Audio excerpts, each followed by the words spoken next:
Since 2019, we have partnered with the Wilson Center's History and Public Policy program and hosted more than 30 scholars from around the world, brought together a diverse group of experts and academics working on Russian and Middle Eastern histories, politics, and security. This is our 11th webinar in the series, and I want to start off by thanking our partners at the Wilson Center, Bilkent University, and our audience today. I am particularly delighted to be in the presence of a renowned scholar today, Professor John Mearsheimer, who will be joined by questions and remarks by two distinguished scholars, Dr. Mahsa Rouhis and Tytti Erasto. Iran's nuclear program plays a crucial role in the region and beyond, but particularly on Turkey's current predicament and precarious neutrality given the ongoing war in Ukraine. I imagine there'll be lots of questions. So without stealing more time from this very lively discussion, please allow me to yield the floor to Dr. Eliza Gheorghe, who will be moderating our seminar today. Eliza, thank you so much. Thank you, Onur. Thank you, everyone. It's a pleasure to welcome you at our event. I am the principal investigator on the globalization of the Atom Project, which is one of the partners to this event. Our project seeks to examine dynamics and causes of nuclear proliferation, which is why this talk is so important for the specific academic and research goals we have for our project. The title of the panel for today is Will Iran Build a Bomb? And I am delighted to welcome three distinguished speakers, John Mearsheimer, Mahsa Rouhis, and Tytti Erasto. Professor John Mearsheimer is the R. Wendell Harrison Distinguished Service Professor of Political Science at the University of Chicago, where he has taught since 1982. Professor Mearsheimer is known to a lot of you, I'm sure. He has written extensively about issues dealing with security and international affairs more generally. He has published 6 books, and I'm only going to mention a couple of them, perhaps one of the most famous being The Tragedy of Great Power Politics, published in 2001, the second edition, 2014, for which he won the Joseph Lepgold Book Prize, and which has been translated into 9 different languages. He's also the author, together with Steve Walt, of The Israel Lobby and U.S. Foreign Policy, published in 2007, which made the New York Times bestseller list and has been translated into 24 languages. His most recent book is The Great Delusion, Liberal Dreams and International Realities, published in 2018, which won the 2019 Best Book Prize from the Valdai Discussion Conference, and which has been translated into 5 languages. He has received many other distinctions and awards in his lifetime, among them honorary doctorates from universities in China, Greece, and Romania. And in 2003, he was elected to the American Academy of Arts and Sciences. In 2020, he won the James Madison Award from the American Political Science Association, which is an award given every 3 years by APSA to an American political scientist who has made a distinguished scholarly contribution to political science. We're delighted to have you here, Professor Mearsheimer. Our discussants for today are Dr. Tytti Erasto and Dr. Mahsa Rouhis. Dr. Erasto is senior researcher in Stockholm at the Stockholm International Peace Research Institute within the branch of nuclear disarmament, arms control, and non-proliferation. Her work deals with the Iran nuclear deal, the Nuclear Non-Proliferation Treaty, the Treaty on the Prohibition of Nuclear Weapons, issues about WMD free zones in the Middle East, and other aspects related to nuclear arms control. Before joining CIPRI, Dr. Erasto worked for the Plowshares Fund in Washington, D.C. Before that, she was at Harvard Kennedy School Belfer Center for International Affairs, and before that, at the Vienna Center for Disarmament and Non-Proliferation, as well as the Tampere Peace Research Institute in Finland. Dr. Mahsa Rouhis is here with us today from NDU, National Defense University in Washington, D.C., where she is a research fellow within the Center for Strategic Research within the Institute for National Security Studies. Her research and expertise focus on nuclear policy and security strategy in the Middle East with a focus on Iran. She's currently working on a book project dealing with grand strategy Security and Nuclear Decision-Making in Iran. Before joining NDU, Dr. Rouhi was a research fellow at IISS in London. And before that, she was a postdoctoral fellow at the Belfer Center, as well as Dr. Erasto. She was before that a visiting assistant professor at the University of Miami, where she taught undergraduate and graduate courses on a variety of topics, including US security in the Middle East, security and diplomacy, Islam and politics, and many other topics. She received her PhD from King's College at the University of Cambridge in the UK, her master's in political theory from the University of Sheffield, and her undergraduate degree in economics from Shahid Beheshti University in Tehran, Iran. To the three of you, thank you very much for joining us. Professor Mearsheimer, the floor is yours. Thank you very much for the kind introduction. Thank you very much for the invitation to be here. I'm really thrilled to be here talking about something other than Ukraine. And I'm really pleased to be talking with two discussants who I'm somewhat fearful to say know more about Iran and nuclear weapons than I do. But that won't stop me from offering my opinion and then hopefully going back in fruitful ways with them. The question on the table is obviously whether or not Iran is going to get the bomb at any point in the foreseeable future. And what we're engaged in here is prediction. And anybody who has thought about predicting the future understands that we live in an uncertain world, what one might even call a radically uncertain world. And when you're trying to do prediction in an uncertain world, it's not easy to do, and you want to be humble. So you want to be aware that what I'm doing here is just giving you my best guess, and there is some reasonable chance that I will be proved wrong. I've made a large number of predictions in my life, and I'm sad to say that all of them have not come true. But anyway, I'm basically going to tell you why I think that within the next 10 years, Iran will acquire the bomb. And as you know, it's already a hedger, but the question is, will it cross the threshold and become a nuclear weapon state? And my answer is that it will. What I want to do here is I want to give you my basic framework that I use to analyze proliferation and to assess the prospects that any country will become a proliferator. And after briefly laying out that framework, plugging the Iranian case into the framework and showing you why I come to the conclusion that I do. Now, obviously, not all states in the system acquire nuclear weapons. And I think whether a state becomes a nuclear weapon state, whether it acquires the bomb, depends on two factors. One is its ambition. In other words, does it really want the bomb? And number two is its ability to get it. A few words about both ambition and ability.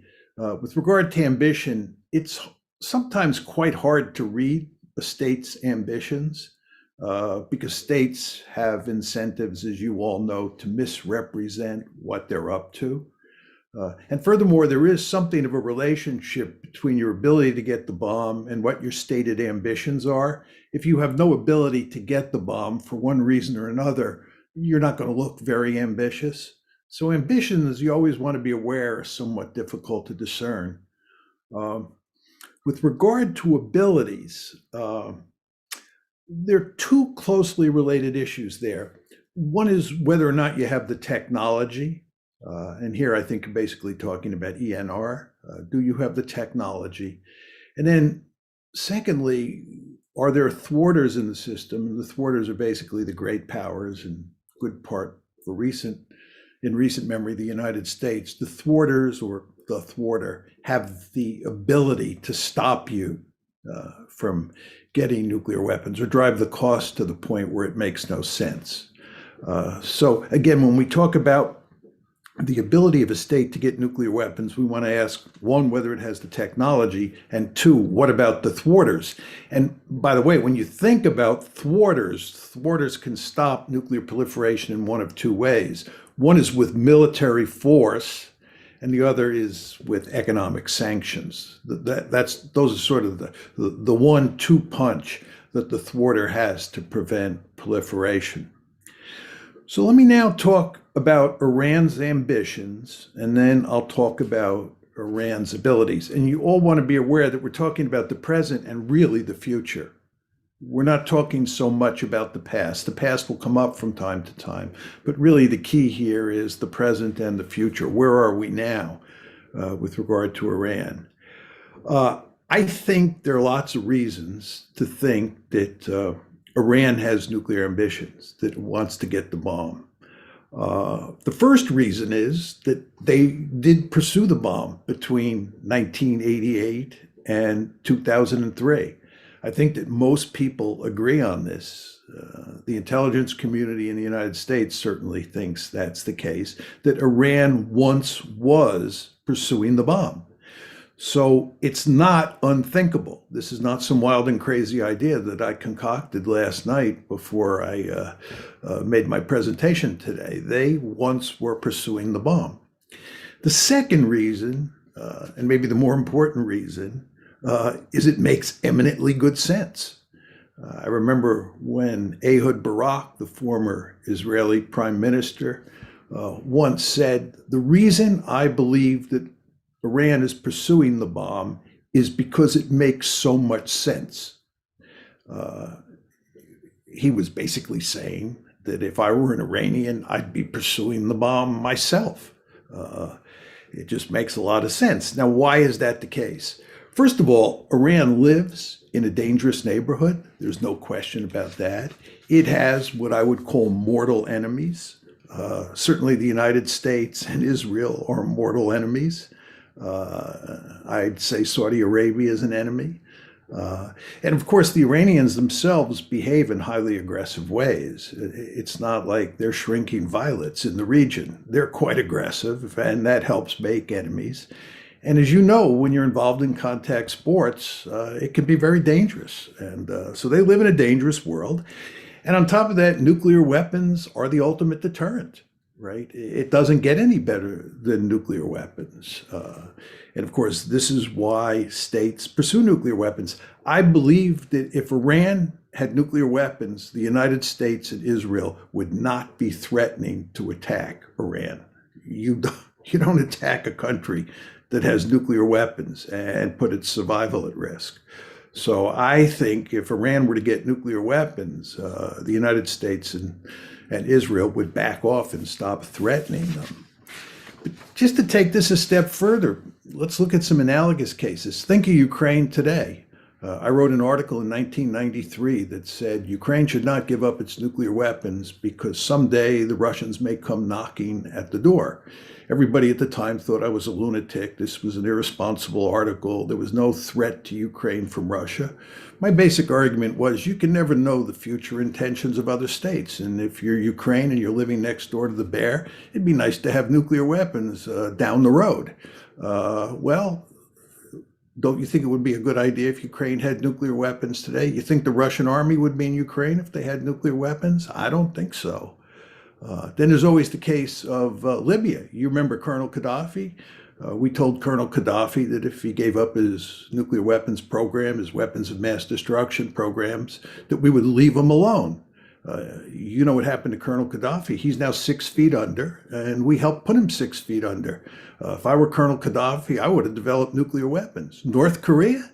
You think seriously that North Korea is going to give up its nuclear weapons? I don't understand this charade that we engage in where we're constantly acting as if North Korea is going to give up its nuclear weapons. They'd be nuts to give up their nuclear weapons. Oh, by the way, do you see any evidence the United States is giving up its nuclear weapons? Is Israel giving up its nuclear weapons? Is Britain giving up its nuclear weapons? Is India, Pakistan? Of course they're not.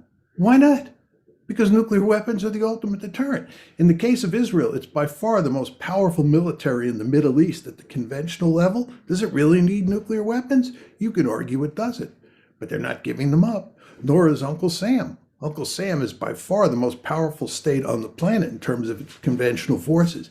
It has never shown an iota of interest in giving up its nuclear weapons. In fact, it's going to modernize its nuclear deterrent. So all I'm saying here is there are really powerful incentives for a country living in a dangerous neighborhood that has the United States and Israel out there with their gun sights on you to get nuclear weapons. Now, you might say, okay, John, but between 2003 and 2018, it's quite clear that Iran was not pursuing nuclear weapons. So maybe you're wrong. This brings us to the subject of their ability to get nuclear weapons, because my argument is they gave up trying to get nuclear weapons from 2003 to 2018, not because the ambition wasn't there, but because they didn't have the ability to get it. So let me talk about Iran's ability to cross the Rubicon moving forward over the next 10 or so years. And let me just remind you that when I think about their ability, I want to think, one, about the technology. Do they have the technology? And number two, what about the thwarters? With regard to the technology, this is an open and shut case. They have the technology. They've had the ENR since the 1990s. They're now enriching up to 60%. And there are all sorts of reports in the media that they could have enough fissile material for a bomb in 3 or 4 weeks. So there's no question that the technology is there. And I think the only really interesting question on the table has to do with the thwarters. Can the thwarters in the future prevent Iran from taking that technology that it has and actually building nuclear weapons?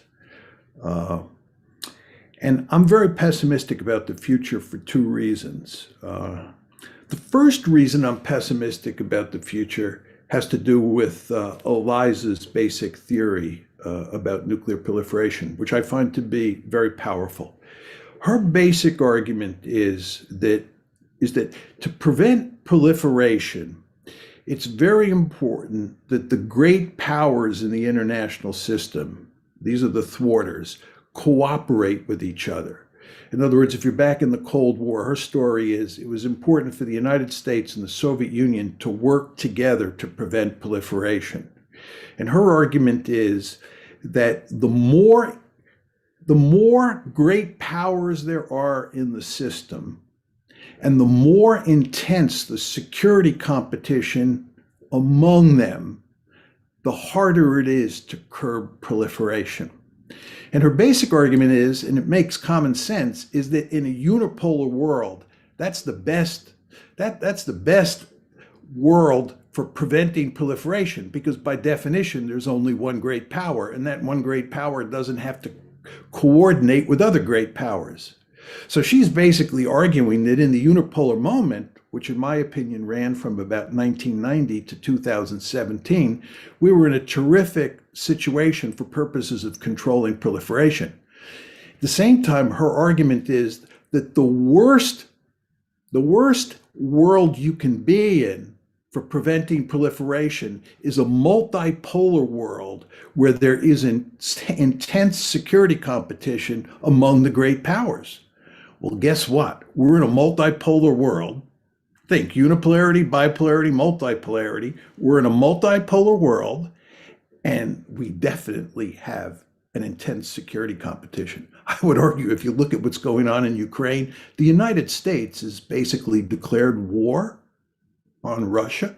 This is in many ways a US-Russian war. I am really scared about where this one is headed. This is a really dangerous situation. And by the way, I've been arguing for a long time that the US-Russia dyad in this multipolar world is not the most dangerous one. I think it's the US-China dyad. Think Taiwan, think the South China Sea, think the East China Sea. We're not going to have a lot of cooperation between Russia, the United States, and China for purposes of holding down proliferation. And this is going to create all sorts of opportunities for Iran to take advantage of the situation and move down the nuclear road. Just think about the JCPOA, which we're in all likelihood going to go back into. Once we're back into the JCPOA, the sanctions are going to come off. And let's assume that in 5 or 6 or 7 years, the Iranians begin to move towards developing nuclear weapons.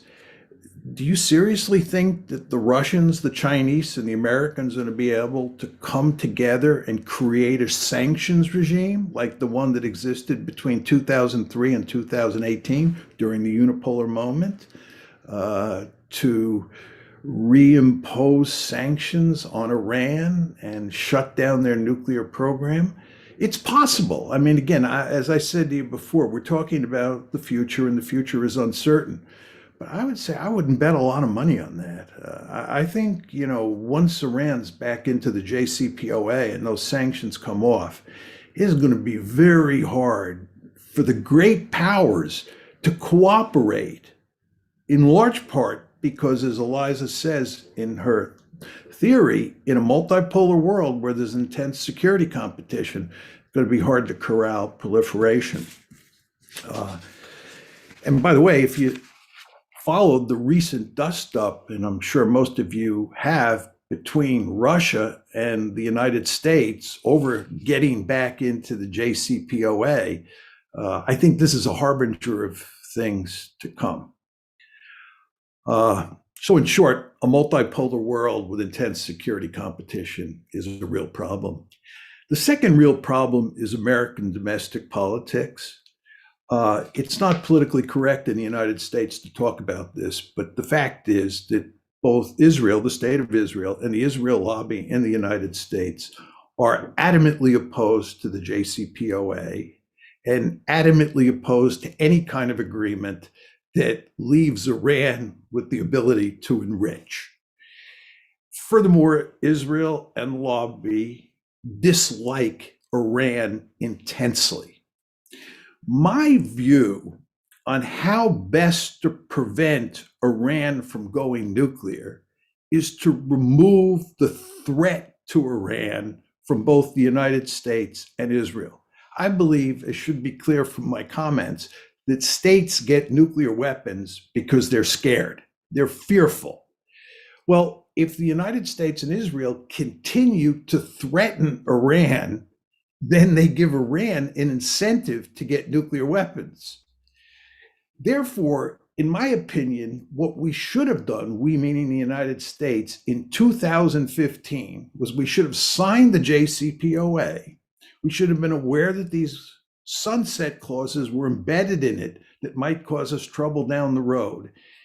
But to head the problem off at the pass, we should have gone to great lengths to foster good relations with the Iranians, all for the purposes of removing as much as possible their incentive for acquiring nuclear weapons. But that's not the way we have behaved, and it is not the way we will behave.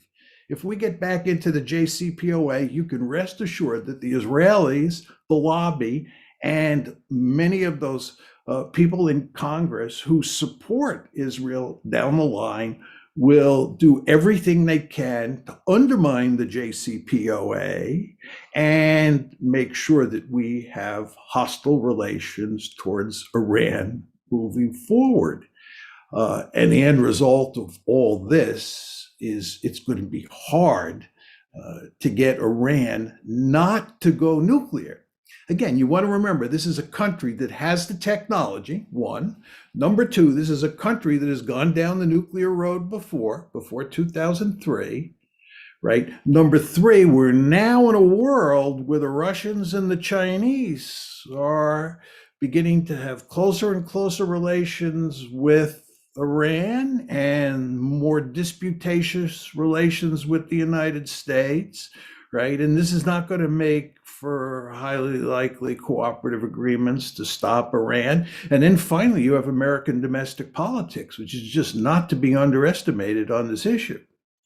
So for all these reasons, I think that it is likely, this is my best guess, that within 10 years, the Iranians will acquire nuclear weapons.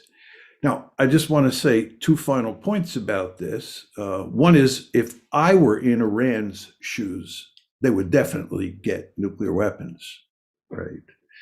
But I want to make it clear that it is not in America's interest for Iran to get nuclear weapons. I'm not saying that it would be good for the United States or Turkey or any other country in the region for Iran to get nuclear weapons. That's not my argument. I hope that Iran doesn't get nuclear weapons. In fact, to be honest with you, I think the ideal nuclear world is one where only one state has nuclear weapons, the United States of America. That's the ideal nuclear world from my point of view. But we're not talking about that. We're talking about the likelihood that Iran will get the bomb. And Iran's incentive structure is different than our incentive structure. And what I'm trying to do here is put myself in the shoes of an Iranian policymaker and think about how to approach it from that angle. So I think the best we can do moving forward is hope that we can keep Iran as a nuclear hedger and preventing it from crossing the Rubicon. Thank you. Thank you very much, Professor Mearsheimer, for that fascinating talk. We are now going to hear Dr. Erasto's comments on this topic. Dr. Erasto, the floor is yours. Thanks a lot. I'm really honored to be a discussant to Professor Mearsheimer. So grateful for this rare opportunity. And I also really admire the clarity of the argumentation, as always, and the consistency in applying the realist logic, especially because there is a tendency to view security needs of countries as if they would apply only to ourselves or allies, whereas adversaries' security concerns are often dismissed, which obviously creates problems.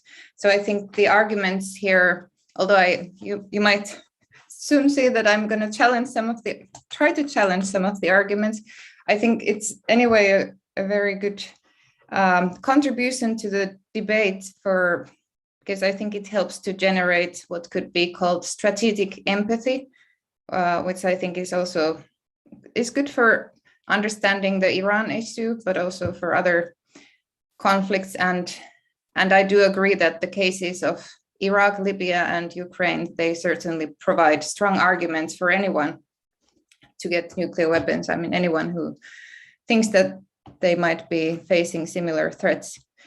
So at the same time, I'd like to challenge the idea that getting nuclear weapons would serve Iran's security interests necessarily, and that Iran even wants to cross the nuclear threshold. First, the prediction that Iran will try to develop nuclear weapons within the next 10, 5, 3 or years, or sometimes even months or week. We have heard these predictions for the last 30 years. And the problem with them is that they have driven foreign policy excesses, and they have also contributed to the escalation of the nuclear dispute with Iran. For example, they contributed, in my view, to the previous US position that Iran shouldn't even have a civilian nuclear program. And that policy partly pushed Iran to deal with the nuclear black market and to try to produce nuclear fuel independently by enriching uranium, which then contributed to the nuclear crisis. Second, the previous predictions that Iran would very soon develop nuclear weapons have been repeatedly proven wrong. I think if Iran would really be determined to get nuclear weapons, they would have already done that. And of course, there probably have been voices inside Iran, especially before 2003, that have seen nuclear weapons as a solution to the country's security problems. However, these voices seem to be a minority and not supported by the leadership. And this is not to say that there's no security dimension to the nuclear program. Clearly, Iran has been engaged in nuclear hedging because the capability to enrich uranium basically gives it the capability to produce nuclear weapons, especially now when it's enriching highly enriched uranium as well. And this threshold capability provides an emergency option if things get so bad that crossing the nuclear threshold is deemed necessary. So related to this point, I agree with Professor Mearsheimer's argument that preventive US or Israeli military action against Iran would be counterproductive and actually give Iran a strong incentive to get the bomb. So this prospect could create or complete the self-fulfilling prophecy. On the other hand, this prospect probably creates some deterrent effect in itself. So I think nuclear hedging can also be an end in itself rather than a means to an end. Japan, as you know, is another example of a country that has this kind of strategy. At least as long as Iran is not attacked, it's probably better off without the bomb. And for Iran, hedging can also be seen to have some additional benefits because it has created some political leverage over the United States, who is very concerned about proliferation. Of course, one can question the actual security and political benefits of uranium enrichment, given the price that Iran has paid for it, especially in terms of sanctions. But here, I think one should keep in mind that this issue also became highly politicized during the about 10 years of escalation of the nuclear dispute that preceded the JCPOA talks. During this time, Iran responded to sanctions by stepping up its nuclear activities to show that it could not be coerced. And at the same time, the right to enrichment became a matter of national pride and identity for Iran.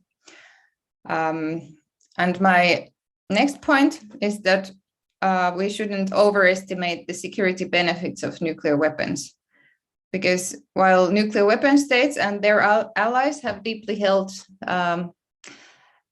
beliefs that nuclear deterrence creates stability, in reality, nuclear deterrence also involves risks of such catastrophic proportions that, in my view, they overshadow any alleged security benefits. Nuclear deterrence between nuclear weapon states might fail, ending up in nuclear war. We also have evidence of near accidents, and we have some experience of erratic leaders like Trump and now Putin that highlight this possibility. There are also plenty of historical examples where nuclear deterrence has failed to prevent conventional attacks. And I believe that Iranians must be aware that if they would get nuclear weapons, Saudi Arabia would likely follow suit, which is hardly in Iran's interests. The prestige value of nuclear weapons is also being increasingly questioned in today's world, and new proliferators will certainly not win any prestige points. In the case of Iran, proliferation would merely perpetuate the harsh sanctions regime without any hope of it getting lifted. And I think North Korea is actually a warning example here. In addition, going nuclear would undermine Iranian efforts to mend ties with its Gulf Arab neighbors. And coming back to prestige, I also think that Iran's fatwa and its other public statements renouncing nuclear weapons on moral grounds also have some prestige dimension to them, because developing nuclear weapons would prove that Israel and the United States were right all along. And I don't think Iran would want to give that kind of moral victory to its opponents. Perhaps most importantly, I think Iran already has quite an effective deterrent against US and Israeli attacks, namely its conventional missiles and non-state allies in the region. And I would say this deterrent is more credible than nuclear weapons, and it affects US and Israeli calculations. Indeed, the US and Israel have not attacked Iran, despite the fact that it doesn't have a nuclear deterrent. Instead, they have targeted Iran with sanctions, assassinations of nuclear scientists, cyber attacks, and other sabotage operations. And I don't think nuclear weapons are really would change these kinds of activities. However, what I think acquiring nuclear weapons would do is to undermine the credibility of Iran's conventional deterrent, because others might misinterpret conventional missile launches as potential nuclear strike. And as we have seen in Iran's retaliatory missile strikes against US military bases in Iraq, the threshold for conventional missile use is not that high. Nuclear weapons, in contrast, are basically unusable, except, of course, in the hands of a madman. And finally, I don't think sanctions, I mean, if part of the argument is that Iran was thwarted from getting a nuclear weapon until 2018, I mean, if as far as that argument is based on the idea that sanctions were instrumental for the JCPOA, I think that argument is perhaps not on such solid ground, because at least in my view, it wasn't sanctions that brought Iran to the table to discuss the JCPOA, but what was the single most important factor behind the JCPOA was actually a shift in US position regarding the issue of uranium enrichment. Because before that, there was really no room for negotiations. Iran was insisting on its right to enrichment, and the US was demanding zero enrichment. Until then, in the secret talks in Oman, the United States under the Obama administration indicated that it might be ready to allow limited enrichment in Iran under strict controls. And it was that then paved the way for a compromise solution. But of course, sanctions lifting was important for the JCPOA, and the fact that the promises regarding sanctions lifting were not held by the Trump administration, that, as we have seen, has nearly killed the JCPOA. And of course, this creates uncertainty about the future of the JCPOA. Even if it would be restored now, it might be that it wouldn't last long, but still that doesn't necessarily mean that Iran will get a nuclear weapon. Thank you. Thank you very much, Dr. Erasto. Dr. Rouhi, the floor is yours. Thank you. Thank you so much. It's really a pleasure to be here, and thank you for your invitation. This is a great discussion. I'm going to start by a quick disclaimer that my views that I share today are my personal views and do not represent the views of National Defense University. I'm going to a lot of interesting arguments were made, and I think Tytti sort of picked up on several points that I wanted to make. So I'm just going to add a few sort of caveats and points. The first thing is I want to start by taking a step back of making the point that nuclear policy and thinking, or nuclear ambition in policy discussions in Tehran, is not happening in a vacuum, right? So nuclear policy and nuclear program is part of a bigger strategy, whether you call it the security strategy or the grand strategy. And so I think it's important to look at those other elements. And I pick up, for instance, on something that Tytti mentioned in terms of other Iranian sources of deterrent and power. And I've made this argument that if we were to think of three pillars of Iran's deterrent strategy, one could be nuclear hedging. The other is their missile program, which is very crucial to their deterrent strategy. And it's the non-state actors. So I think it is important to look at these as a whole when we think about deterrent. But at the same time, it's important to think about that Iran is not a country like North Korea in the sense that it's not inward looking. I mean, if you compare it to North Korea or even Pakistan, I think it's important to remember it is an outward looking country. It has ambitions of regional influence, and some could even argue some level of global influence. So, I just use a quote from former Foreign Minister Zarif after the JCPOA was signed, and he was participating in a Q&A about the utility of whether it was worth all the sanctions for Iran, and whether the compromises in the JCPOA were worth it by different people. And he made a sort of, since we're talking about country examples, I thought I'd mention this. He said, well, imagine if we had given up our nuclear program for economic benefits, and now we have become a very strong economic power. At best, we could have thought to be Malaysia. And imagine if we had given everything to our nuclear program and gone for the bomb, and we could have been Pakistan. And I will ask you this, and that's what he asked the audience. Out of us and the two other countries, which one has more influence in the region or in global sphere? And so I use that quote a lot because I think it sort of tells the story that nuclear is part of Iran's overall ambitions, and one has to look at that. And what happens is that at different points in time, consistently the political elites are weighing costs and benefits on nuclear program, on the economy. So basically different sources of power, what they consider as sources of power and influence, and then make a decision, what's the best strategy forward? And so that actually explains a lot better the different times and different decisions that have been made at times. There are times that they have made a decision that put a delay on their nuclear ambitions, might bring enough benefits on other sources of power for Iran that it would be worthwhile to take on that policy. And so when people make an argument, I completely agree with Tytti in terms of sanctions weren't what brought Iran to the table, but they were certainly a major component of Iran's consideration on deciding whether to make compromises on the nuclear program. And I know we're not talking about the past, but I think it's important to look at the different points in the past and see Iran's nuclear ambitions have not always remained constant. They have evolved, and they could evolve in the future.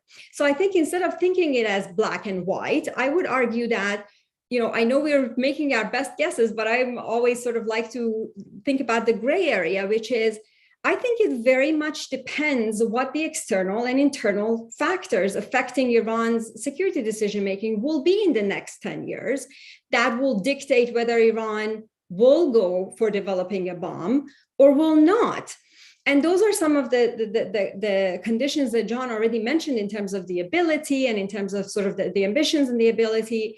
And I think beyond sanctions, so for instance, if Iran believes that there is no pathway to becoming a normal actor in the international system, and they have actually been increasingly close to making that calculation ever since US withdrawal from the JCPOA. So if they think that their ideal ambition, which I strongly believe it's Japan or Brazil, I like the Brazil example better than Japan because I think it sort of resonates a lot better with the Iranian thinking. If they feel that that is just not available to them and they're constantly under threat and their nuclear facilities are constantly under attack and the sanctions lifting is just not credible enough for them to be able to rebuild their economy the way they want and also rebuild their conventional forces the way they want, then I think their cost benefit calculus might very well change, because then that affects whether they think, okay, there's the security and survival at stake now, so the power has to be on hold and we need to go for a nuclear weapon, right? So that's in terms of the ambition. And I think that very much depends on, as very rightly mentioned, what their threat environment will be in the next 10 years. And, and I do want to say this because yes, there's a minority voice in Iran, or I would say there used to be a minority voice within the political elite about having the utility of having the weapon. I think that has increased fairly significantly ever since President Trump's withdrawal from the deal. And you see actually for the word before that, there used to be no public statements about a weapon because of, as Tytti mentioned, the fatwa and sort of the public debate. we had a case where the former Minister of Intelligence coming on national TV and making a case saying, well, if you corner a cat, we really don't want a nuclear weapon, but if you corner a cat, you know, what do you expect kind of argument. And that was to me shocking. And that's sort of a representation of a growing argument for going nuclear weapon as a result of thinking there is no other alternative available. And if you just want to protect the country, this is the only way to go. I still do not believe that's a majority view within the political establishment or within the public opinion, but there are no surveys obviously to prove it right or wrong. But it is worth mentioning how that has evolved and how then it could evolve again in the future. So I don't rule it out, but I think it's important to think about the nuances around it. And then we come to the question of ability, where I agree with the technological ability. Other than the sanctions, the main preventative factor has been whether they can actually develop a bomb before getting attacked, right? And that's a big if, and it has been a big if. And that has several components to it. One is that, it's been proven many, many times how the Israeli intelligence is infiltrated, and the way they conduct their attacks leaves for a lot of ambiguity about what do external powers, what do Israelis know exactly about, and whether they can actually covertly develop a weapon. And so I think that is an important point. And while I agree with the argument that if the thinking might be that, okay, if Iran had the bomb, then Israel and US may no longer threaten to attack them. But then the big if is that, can they actually cross that line without being attacked before that, which will then set the country many, many years. And I, again, agree that that would put them on a certain path to develop a weapon in the long run, but it has huge consequences. Iran is a country that has fought wars before, particularly the Iran-Iraq war for 8 years. So they're not very keen on having to rebuild all of the facilities that they have paid dearly for over the years, not in terms of just cost of building them, but the sanctions that they have paid for. So it is not a straightforward cost-benefit calculus. Down the line, if they get to a point that they feel like, and I think that's where the JCPOA was very helpful, that was the monitoring was providing the world a possibility, or sort of the possibility of monitor and have some confidence that Iranians cannot both covertly and quickly get to a bomb. So that possibility was removed from the table for the Iranians. Now, a revived JCPOA and down the line in a few years, as John mentioned, is a completely different story. I agree. The monitoring might be different. The incentives on the Iranian side might be different. But I do think still the sweet spot is the Brazil option and not actually having the bomb, given everything that exists now. And I think I add to that is that the perception of a military attack against Iran by US, given the circumstances in the past few years, has significantly decreased to what it was in 2003, right? Again, that may change in the future. But that, to me, again, indicates that if they do not believe that there will be a military attack, then they will still want to have all the other things that comes with not crossing the threshold to the bomb, as well as, so basically have their cake and eat it too. And so that's really their sweet spot. And that has been their ambition for a while. So I just wanted to put this out there to think about a little bit more than just overall perfectly reasonable arguments, but there are also a lot of details within those arguments that I think it's worth thinking about. And then it's worth thinking about what the conditions in the future, or how can we change the conditions or affect the conditions in the future in a way that will prevent them from making a decision to go for a bomb. And for instance, I've always argued, if Iran really benefits from a proper sanctions relief and they find economic benefit in it, that will certainly be a consideration down the line, that they would want to keep it continued. Whereas when you sanction continuously to a point without having proper sanctions relief, then that creates the perception that there is no economic growth or proper relief from the sanctions. So we might as well, and this was the argument during the Trump administration in Iran, that, well,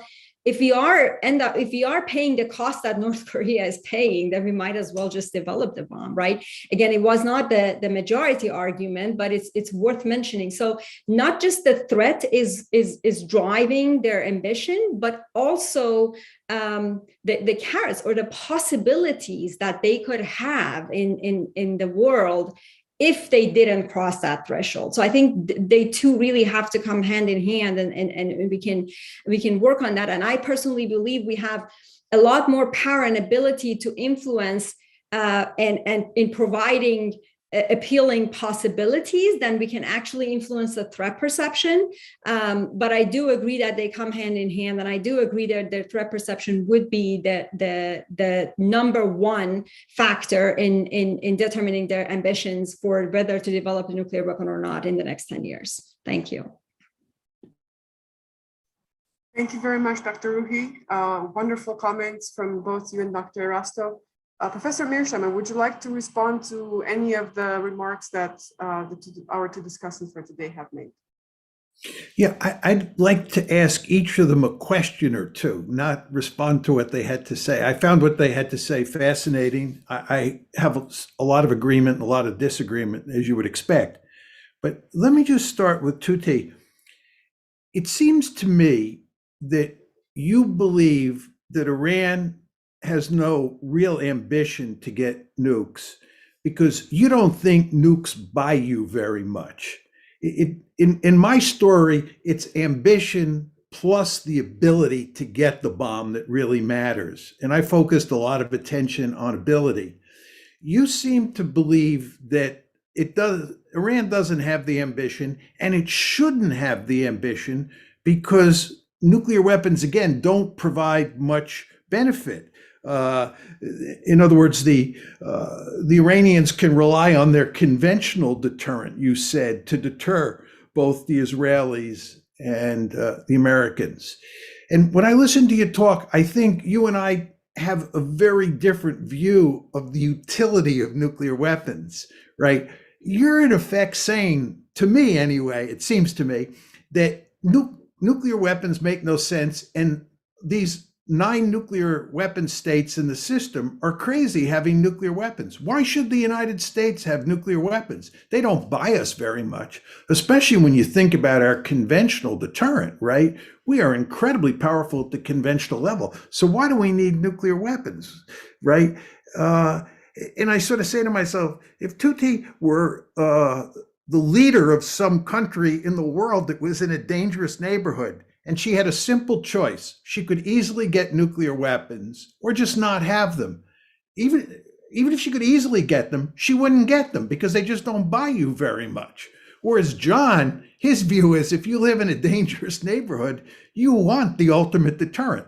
So I would appreciate it if you would just sort of expound on what I'm positing here to determine just how you and I differ from each other. Then with regard to Mahsa, 2 very quick questions. Once the sanction regime ends, Iran goes back into the JCPOA, the sanctions regime ends, 4 or 5 years down the road, let's say the Iranians misbehave. Do you seriously think we can bring sanctions back? I'm curious what you think of that. Second, with regard to the military option, I mean, I like your point, can Iran develop the bomb before we attack it?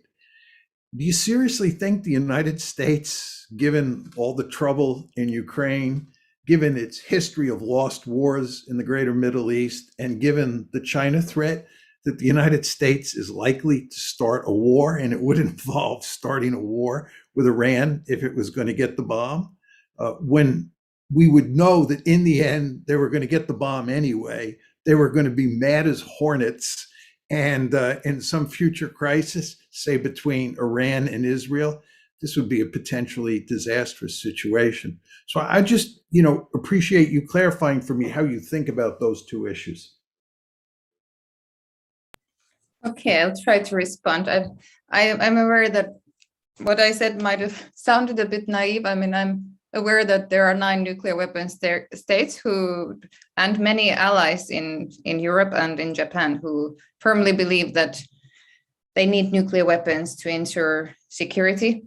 But I just think that I think I'm repeating some previous arguments here, but I mean, applying this logic, if every country would apply this logic, every country would have nuclear weapons, and I think it wouldn't make anyone safer. And looking at it from the Iranian perspective, I don't think it necessarily serves Iran's interests because it's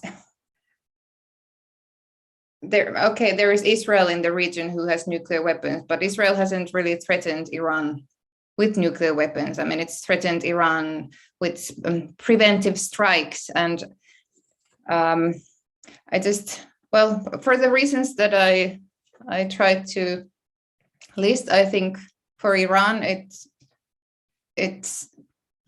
would actually be better off without nuclear weapons because, okay, in general,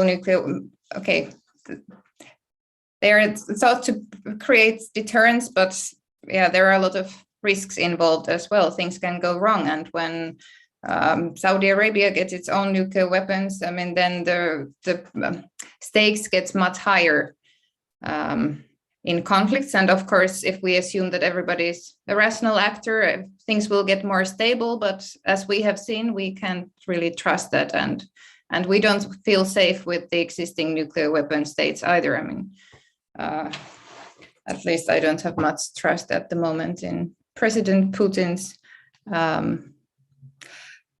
sense of judgment, although that's probably part of a strategy to make the deterrence even more effective.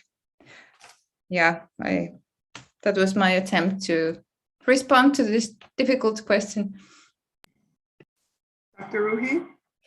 If I may actually offer a comment on this question before answering your 2 other questions. And I'm going to make the argument of those within the Iranian political establishment or else experts who make an argument for having a nuclear weapon. And so I don't believe that there is a belief that they're worth nothing. I actually disagree with that. I think they see a utility, and they see utility in 2 ways. If the world was very different and there were no costs and consequences, and I'm not just talking about the sanctions, diplomatically, relations with other countries in the world, your status, etc. If none of that existed, the utility of nuclear weapons for Iran, even though they would not use it in their neighborhood, obviously, would be exactly to have a freer hand with their other. So I disagree with you, Tytti, in terms of like whether that would limit their ability to do more in the region with their non-state actors and missiles. I think their view is that this would actually give them more immunity to be able to operate in the region without being under the threat or the risk of a Israeli strike, right? So I think it's worth considering. I don't agree. I'm a non-proliferation person at heart. I don't like nuclear weapons. I don't believe they're good. But in terms of what the thinking is and the utility, it is there. And so I think that's sort of undeniable to think that they're worth nothing, because that's not how it's viewed in Iran, at least. Once they put in the context, and the cost of it sort of adds up, and I don't think that they do believe that if they do so, then Saudi Arabia or UAE, they really do not take that very seriously. They do not. There's not such a belief that, because as you know, as we all know, there's a lot of technology, a lot of different sort of things involved in the ability part of it that the Iranians just do not think that the Saudis will have. So that's, again, my view on that part.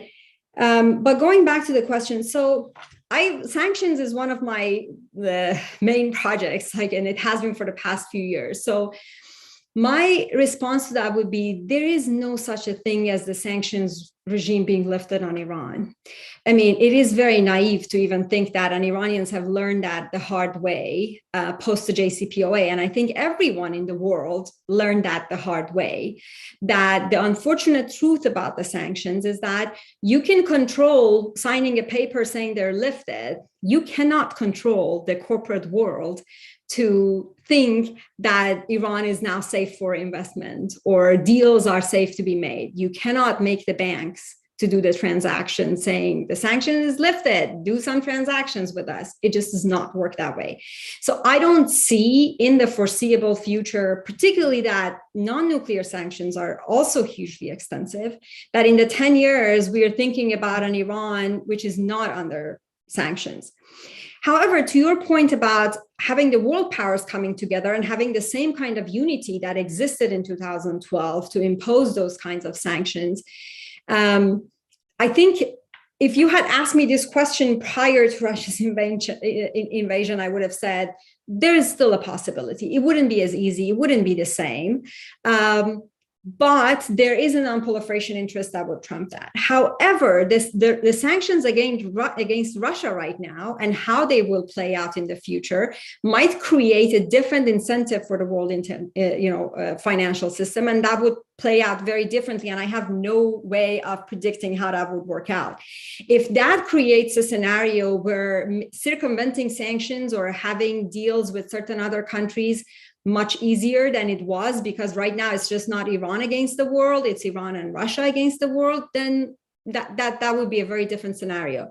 But I can't comment on that. But I can comment is that it's not just the US's non-proliferation interest, and it's not even about China and Russia. China and Russia, Iran is one player they're dealing with. They have just as important, if not more important, relationships with other countries in the region, such as Saudi Arabia, Israel, etc., who have a strong incentive and interest in Iran not developing a nuclear weapon, right? So it's not just US going around convincing everybody, let's sanction Iran. It's really others pushing this forward. And I think that's what has made the sanctions very difficult for Iran, because there are different components to it and people pushing for it. So given that there would be no scenario in which the sanctions are completely lifted, and I don't even think it would be 5 years, because in Iran's calculation, this is just going to be for 2 years. And then there will be a next president in the US, or regardless of that, there will be enough political pushback domestically in the US that the deal will just be shaky at best. So that prospect is just not there. And so I'm not going to comment on that. But again, that will affect what kind of sanctions regime will be against them would be very, I think, influential in them making a decision what to do at that point.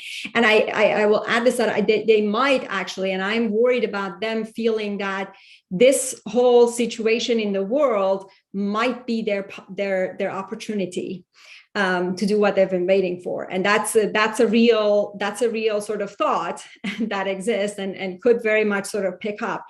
And that get me to your second question, which relates to that. And I have to be very careful here, because you asked me about whether I think US will do that or not. So I have to again give the disclaimer that this is my personal view. The way I think such scenario will play out is that, and I understand, and this is exactly what many in Tehran sitting at Supreme National Security Council would be thinking, that look, like the US just cannot afford another war. But the reality is there is a difference, or there's a differentiation, at least the idea in Israel and US is that we don't have to have a war. We just hit main bases and their Air Force bases, and that's it. We'll just conduct a limited military strike, and this will be over with. And the reason why I think that's a real or serious possibility is that I think if Israel initiates such strike, I think the US will follow through, will support them, will not stay out of it. And that's how Iranians exactly think. They always think the threat of the Israeli attack as an extension of the US, because in their view, the Israelis will not do such a thing without US green light. So it is a real threat. again, I have to add this caveat to that. All that Iranians have been doing in terms of their sort of deterrent with the non-state actors is that to remove that option of limited military strike. They've always tried to signal that there cannot be such a thing as limited military strike, and that if there is, we will escalate it to a full-blown war. And that has been their strategy. How successful that has been in shaping decisions in Israel and US, I don't know, but I still think it's a real possibility that there will be military strikes. Thank you very much, Dr. Rouhi. Lots of interesting ideas right now. Also, lots of questions from the audience. Professor Mearsheimer, with your permission, actually also Dr. Erasto, Dr. Rouhi, I will move on to the Q&A. We have about, let's say, 30 minutes or so to take questions, and I'll do so as fast as I can. So Raymond Termini asked us to comment on the effectiveness of the US and Israel in using assassinations of nuclear scientists and military strategists and so on as a preventive measure to slow down Iran's development of a nuclear weapon, and also its support for non-state actors like Hezbollah or for Assad or for other adversaries in the Middle East. Would you each want to take let's say a minute or so to answer this question? I'll take 15 seconds, and my two interlocutors probably know much more about this than I do. In terms of Iran's foreign policy behavior in the region, as best I can tell, is it has had zero effect. And in terms of slowing down its nuclear program, this is basically a pimple on the hiney of humanity. It matters hardly at all. Thank you very much, Professor Mearsheimer. Dr. Erasto? Yeah, I agree. I think it's on the contrary, it has contributed to escalation. Like Iran responded to the assassination by stepping up its nuclear program, which was unsurprising. Thank you, Dr. Rouhi.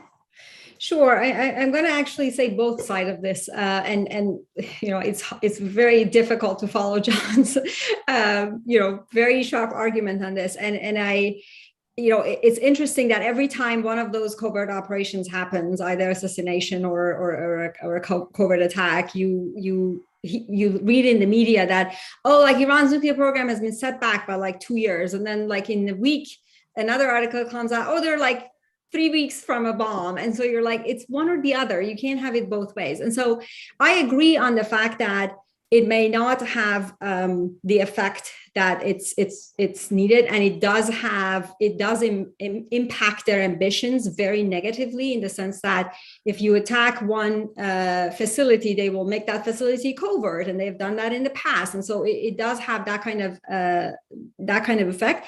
But I want to mention what's the logic behind the Israelis doing that, and their argument is that short of military action, which it's wanted to be avoided, killing by 1,000 cuts is the only viable option available, right? So their argument is that it's better than nothing.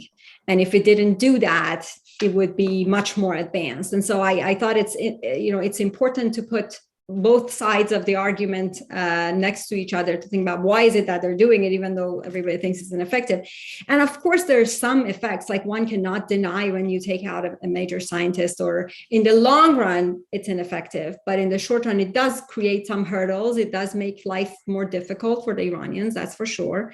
And all of that rebuilding costs more. Replacing scientists is very difficult. And so there is that. It's not for nothing, but in the long term and thinking about this, I completely agree with the others. Thank you very much. The next question comes from John Lindberg. I hope I'm pronouncing the name correctly. He thanks the three of you for your excellent presentations, and he's asking the following question. Even more than a foreign invasion, isn't what the ruling clique in Iran fears the most is an internal uprising that would deprive it of its offices, villas, nice cars, etc. A nuclear weapon does nothing to deal with the threat that the current leadership is facing from within. So would you like to take another quick round like this, like we did it before? Well, I think that there's no question that the regime in Iran worries about an internal uprising. I think the sanctions have caused a huge amount of pain and punishment on the population, and there are probably a lot of unhappy people. But I think the regime is fully capable of dealing with that problem. I don't see any evidence of a revolution on the horizon. One could argue that that Iran will not go down the nuclear weapons road once the sanctions are lifted in large part because they don't want to raise once again the threat of a dissatisfied population. So you can make that argument. My argument, as I said in my formal presentation, is I believe that once the sanctions are, I was going to say lifted, but given what Mahsa has said, ameliorated would probably be a better word. Once the sanctions have been ameliorated, I think that that won't matter very much. And that's why I think that they will move toward the bomb. Dr. Erasto? Yeah, I guess I think Mahsa is better at answering this, but yeah, I don't see a connection between the domestic concerns and the nuclear option. Maybe, I mean, they have been saying that, they have this fatwa against nuclear weapons, so I would assume that would undermine the regime if they change their minds on that after making it into a religious principle. So that might affect their domestic legitimacy. Thank you. And Dr. Ruhi?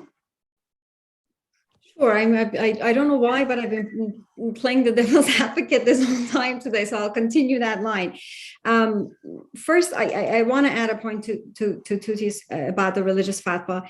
The thing about religious fatwas are that they're very circumstantial, and that's very well known within religious communities. So there's nothing wrong about changing a religious fatwa because of the interest of the community, and that could be done. So that's always I don't think the fatwa is worth nothing, but I also think it's important to keep in mind that it's not anything unusual, and it has been done before, to change a religious fatwa depending on the circumstances if they threaten the interests of the community.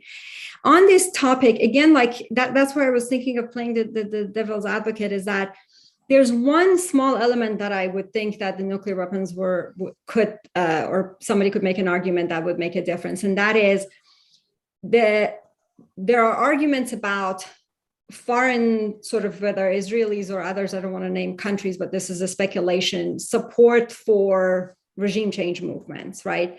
So one could argue that if Iran had nuclear weapons, the other countries will be a lot more careful and refrain from sort of conducting those kinds of activities and supporting those kinds of sort of regime change, because it may not be in their interest to sort of destabilize the regime and create sort of instability in the country with the danger of the nuclear weapons being there. So.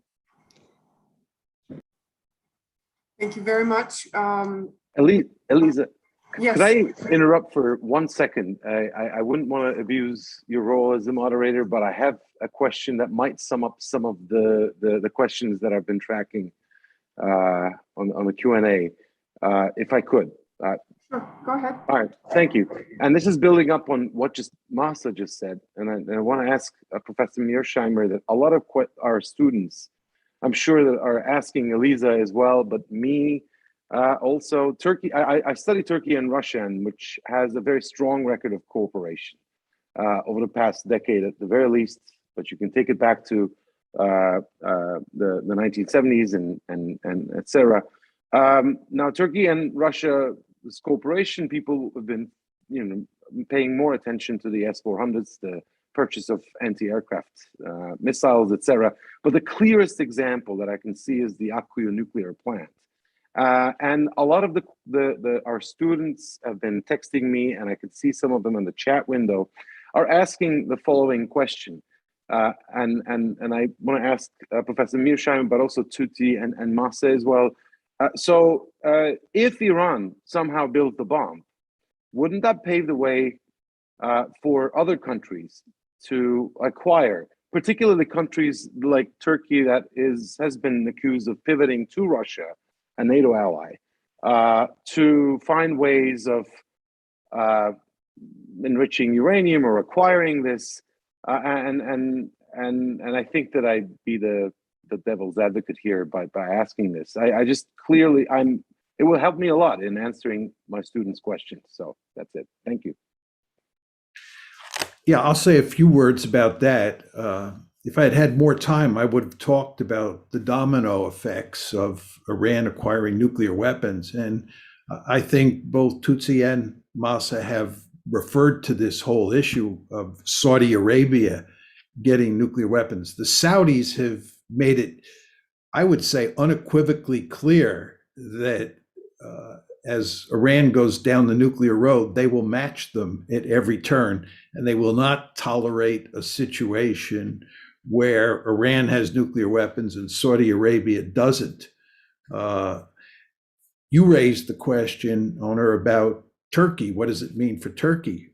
I think it's hard to imagine that Turkey won't at least seriously countenance getting a bomb. And just watching President Erdogan in action, it's hard to imagine him tolerating a situation where Iran and Saudi Arabia have nuclear weapons and Turkey doesn't. Then there's Iraq. We're all old enough, or at least I'm certainly old enough to remember the 1980-1988 Iran-Iraq war, right?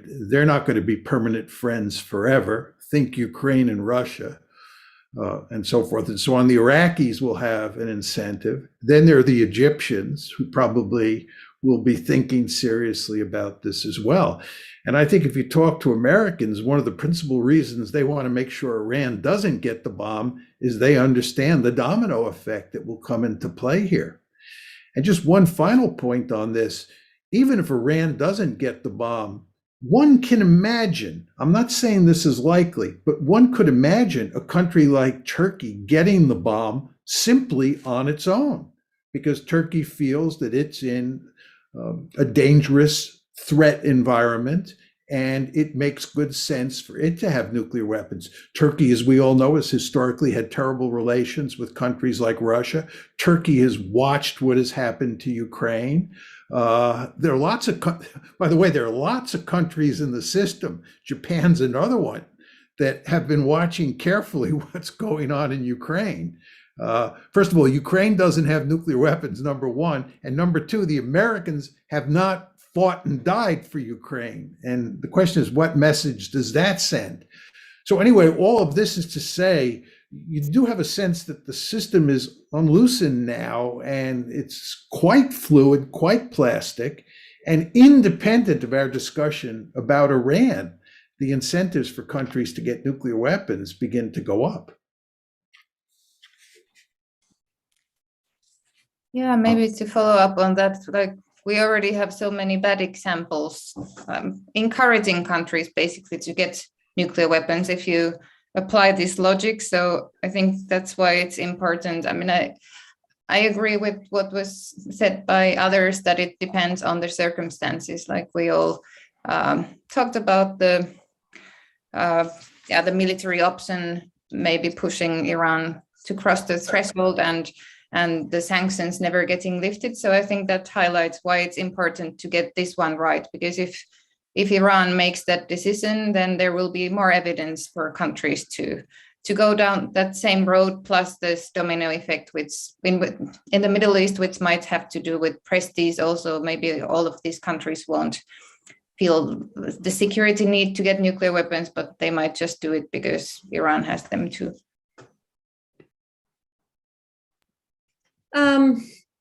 Just very briefly, and that's a very difficult question, obviously. And some who argue that this domino effect may not happen sometimes use the case of North Korea developing the weapons and South Korea and Japan and US being able to continue sort of that non-proliferation.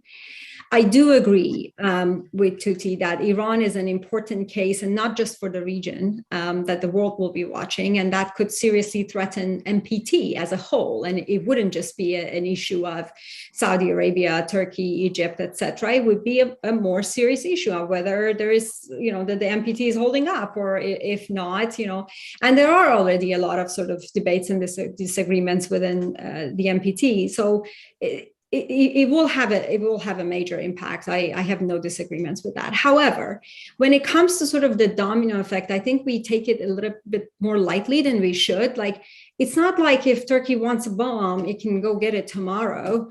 I mean, look at Iran and look at how much it's paid with all the technology and everything sort of in place over the years. And it's, if anybody, actually, I think, yes, maybe Turkey and Egypt would be the sort of on top of the list. For Saudi Arabia, I mean, yes, you hear arguments about them buying bombs from Pakistanis, or, getting some kind of a nuclear umbrella, or developing their own. And yes, they have been very clear that they would do so. But, as we started the talk with, there is the ambition and there's the ability. And I think the ability part needs to be really seriously thought about, of how much there would be, the possibility for that. I mean, and then for Turkey, Turkey is a NATO ally, and it has the tactical weapons on its soil. So I think those are something, like, you can't just, and I think when we constantly mention the Ukraine case, is that, and that the nuclear weapons, not sort of whether they do something or not, is that, Russia did not attack a NATO ally. It did not. It may in the future, I don't know, I can't predict, but I think it's worth remembering that. And while this war is terrible, and yes, everybody's watching, I don't think everybody's necessarily comparing themselves to Ukraine, because they're in different places, and there are countries who might actually think that the US will fight on their behalf if that comes to that. So I don't think it's a blanket perception that, US did not fight for Ukraine, so we're just like, so that the NATO allies will just go like, we're in the same position and we might get attacked. And I think that very much is the case for Turkey. And so they would basically, I think at that point, have to make a decision whether jeopardizing their alliance with the US and everything else that comes with it would be worth having the bomb just because Iran has it. So, there are lots to consider. It's not just, okay, Iran got a bomb, let's go get one. And then tomorrow, have weapons in the inventory and move on with it. It's just not. And so as much as I'm sympathetic towards how much of an impact this will have on NPT and in the long run sort of non-proliferation policy, I just don't think it's that kind of like, we should be worrying about sort of immediate domino effect in the region, because they're just not that quick in terms of technology and being able to deliver them and everything. So it's something to consider. Thank you very much. We have about 14 questions or so left, including questions from attendees from Iran, which is wonderful that we can do this in Turkey with people from the US and then have members of the audience from Iran. Some of the questions that are on my list have been asked before in one way or another. I would like to go to the question asked by Professor Sardar Güner, a member of our department, who thanks us for the lively and instructive presentations. Professor Mearsheimer, he thanks you for your talk. And Professor Güner says that, Professor Mearsheimer, you mentioned two ways to prevent Iran to get the atomic bomb capacity: sanctions and direct military intervention.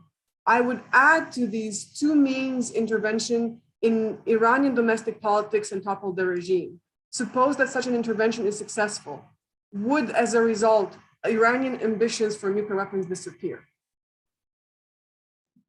Yeah, I'm glad that question was asked. Mahsa was talking before, and I wanted to sort of jump in on that very point.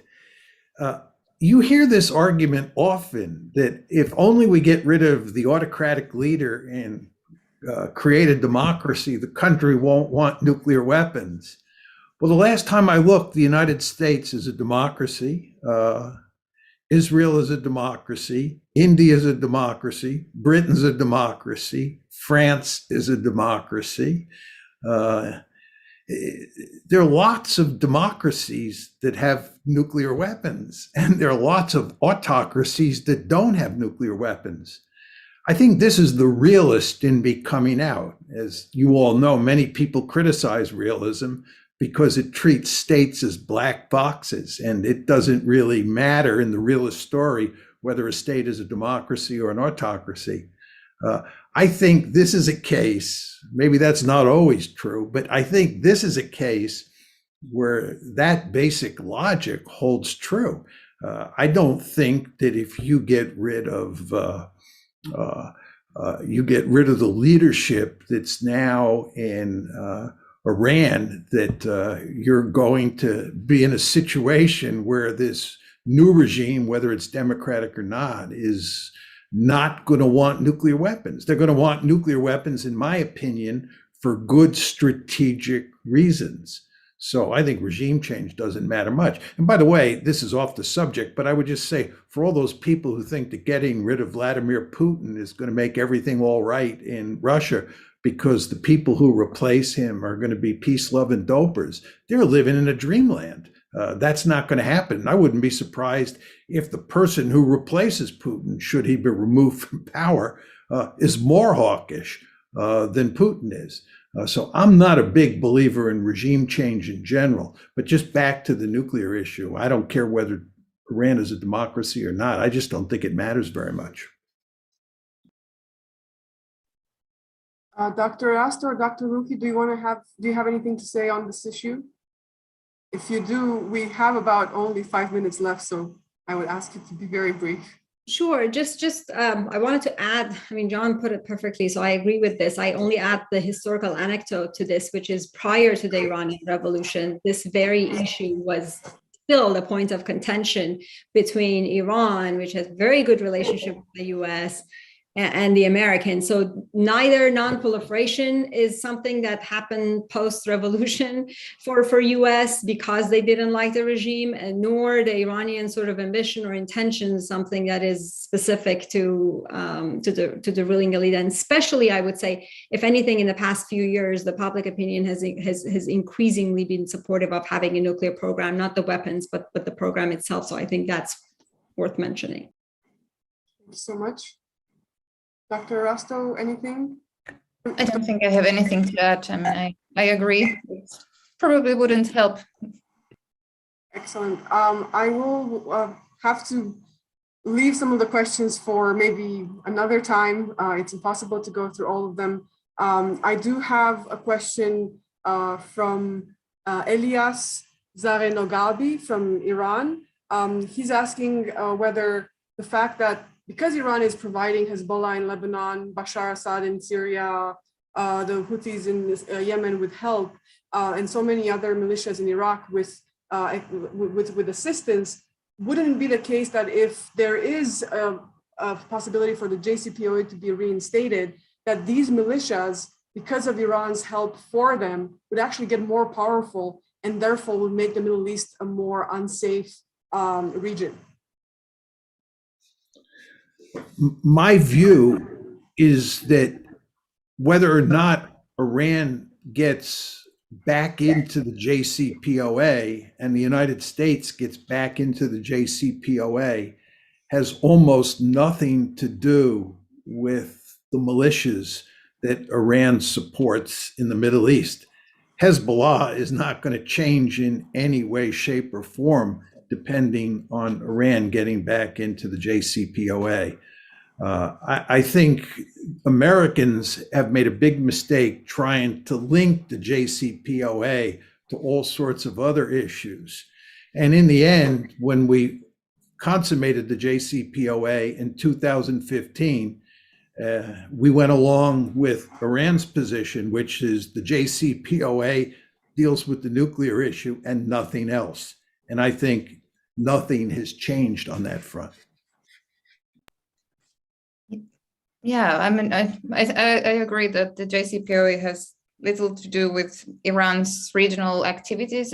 I think they have more to do with the other developments in the region, the Arab Spring and the collapse of state structures, which has invited a lot of other countries also to intervene. But on the other hand, I think that during the maximum pressure, you could see that Iran stepped up some of these activities, and clearly that impacted regional security, and because this support for non-state actors also has the asymmetrical deterrence dimension. So in that sense, it could have a positive impact, but for sure it wouldn't change Iran's regional policy completely. I agree with that, and I just emphasize that it was a little bit sort of naive to think that as soon as Iran signed the JCPOA, it would stop its regional activities, as many expected, and sort of brought it up, because regional dynamics is the main driver for Iran's regional operations, and a lot was happening right around and after JCPOA in the region that was causing Iran's operations, and people were conveniently ignore that.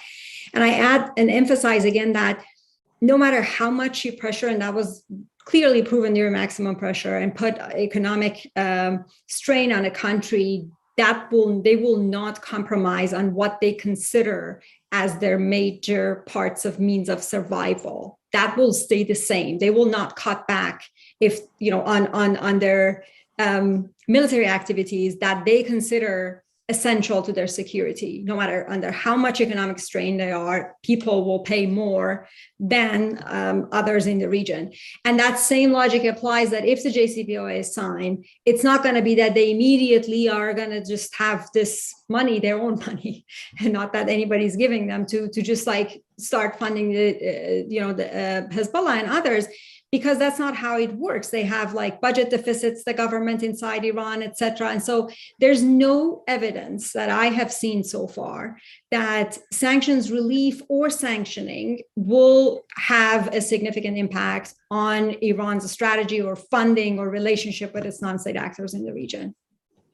Eliza, can I just make a quick point? Sure. I think when we talk about the JCPOA, we almost always link it to Iran's subsequent behavior. I would say that it's as important to think about the JCPOA and America's subsequent behavior. And as I said in my formal presentation, I think both my interlocutors agreed with me. The problem is that the United States gets into the JCPOA and it doesn't improve or go out of its way to improve relations with Iran in any meaningful way. And if you want to take away Iran's incentive to go nuclear, and you want to get Iran to cooperate with you in the greater Middle East, you have to take your gun sights off Iran. And it's the United States that refuses to do that. And the end result is both sides are going to continue to have very hostile relations outside of the JCPOA forever and ever, which gives the Iranians a powerful incentive, in my opinion, to want to acquire nuclear weapons. Thank you so much, Professor Mearsheimer. That was very helpful. And thank you also, Dr. Erasto and Dr. Rouhi. Can we take maybe 3-4 more minutes for 2 more questions, which are theoretical, and therefore I think they're likely to spark a very interesting debate among you. One of them is from Burak Bulut, who wants to know if Professor Mearsheimer's point that the ideal world is one where there is only one nuclear weapon state is really going to be that stable. Doesn't that kind of fly in the face of everything you have written about the stability of a bipolar world instead of a unipolar world? And then kind of a related question, also theoretical, from Mohammad Guliev, who wants to know if the way we think about polarity as uni, bi, multipolarity is actually maybe a bit of a misnomer or misleading, because there is a very big difference between a world where we have 3 superpowers, which seems to be the case today, and a world where we would have 7 superpowers. So if you would like to have a few thoughts about this also with respect to Iran and non-proliferation, that would be immensely helpful. Yeah, I'll say a few words about the first question, then turn it over to the others. The question that Burak asks is, I I said an ideal world is one where the United States is the only country on the planet that has nuclear weapons. He said, would that be a stable world? My answer is no, but that's a different issue. My point was, for the purposes of maximizing American power and maximizing America's prospects for survival, the best world would be a unipolar world where we were the only state on the planet that had nuclear weapons. Now, the question you have to ask yourself is, would this be a more stable world? Well, I will note to you that starting in about 1990, when we moved into unipolarity, there were a few other countries that had nuclear weapons, but the United States was effectively Godzilla. And what we did was we went around the planet promoting instability. The United States has the magic touch when it comes to promoting instability. As almost everybody knows, I believe the United States is principally responsible for the Ukraine crisis. Look at all the murder and mayhem that we created in the Middle East with the Bush Doctrine. You cannot underestimate what it means when the United States is a unipole and is free to roam around the planet and engage in social engineering. So I want to tell you, Barak, I'm not arguing that it would be a more stable world if we were the only country on the planet that had nuclear weapons. It would just be a more desirable world in that our survivability would be at a max. Thank you so much. Dr. Erasto, Dr. Rouhi, do you have any comments on any of these points, any of these questions? No? The question was more directed to Professor Mearsheimer, but maybe I could add that I think in an ideal world, whether there are nuclear weapons or not, possessed by one or more countries, there would be more respect for sovereignty, because I think that's basically what creates the need for nuclear weapons. When others see that countries are easily attacked, then the response is to get a powerful deterrent. I don't actually I just have a comment that I can't help not saying, which is John's comment. This made me think this is such a classic American thing to say. But why do you say that? I mean, if I were a Russian or I were an Iranian, the ideal world would be for me as an Iranian be in the only state on the planet that had nuclear weapons. I just happened to be an American, so I was positing the point from an American point of view, but you could take it and apply it to any other country. As I said before in my formal presentation, and I have said this in Iran, literally in Iran, that if I were an Iranian, you'd have nuclear weapons now, right? But from an American perspective, that's not a good thing. I do not want to see Iran get nuclear weapons. So I tried to separate an American perspective from an Iranian perspective in that case, or any other perspective. I think the difference is that there's a difference between thinking what I would do if I was in Iran or making decisions for Iran and what they want, right? Because they have a completely different setup. And I know from a realist perspective, they're all universal, right? So I get that. But I think it's important to keep in mind, and that's why I say it's such an American thing, because I do not think, in a maybe highly theoretical level, somebody might think that, but I don't think, that's why I think it's such an American thing to say. I don't think other countries would think that way, but maybe I'm wrong. It was just... We are quite overdue, but first I'm going to let my colleague Onur Işçi announce something about the rest of our webinar series, and then I will wrap up and wish everybody a good night. So Onur, the floor is yours. Elisa, well, first of all, thank you so much for moderating this wonderful event. I wish that we had more time to discuss other issues. I know that some of our audience, most people in the audience would have perhaps preferred to talk about Russia and Ukraine. And I personally also wish that we had more time to discuss Professor Mearsheimer's article in Foreign Affairs in 1993. It was the case for a Ukrainian nuclear deterrent, which appeared a year and a half before the Budapest Security Assurances Memorandum. But I want to thank Professor Mearsheimer. I want to thank Dr. Rouhi for her excellent remarks. I want to thank Dr. Erasto for her excellent remarks and our audience for being here. Our next event will be on April 21st with Lisel Hintz, a good friend of mine from Johns Hopkins, and Jenny White from Stockholm University, discussing fight scenes and Turkey's identity struggles. Thank you so much, Elisa, once again, and our partners at the Wilson Center. Thank you. So thank you, Professor Mearsheimer. Thank you, Dr. Erasto. Thank you, Dr. Rouhi, for accepting our invitation and for honoring us with your presence and sharing your expertise with us. This was absolutely fantastic. It's too bad you weren't here in person. Hopefully this will happen in this kind of face-to-face format soon. You're always invited to Bilkent. It was so insightful and so enriching. Lots of questions still on the table. Hopefully we'll get to answer them next time, hopefully next year in Ankara, as they say.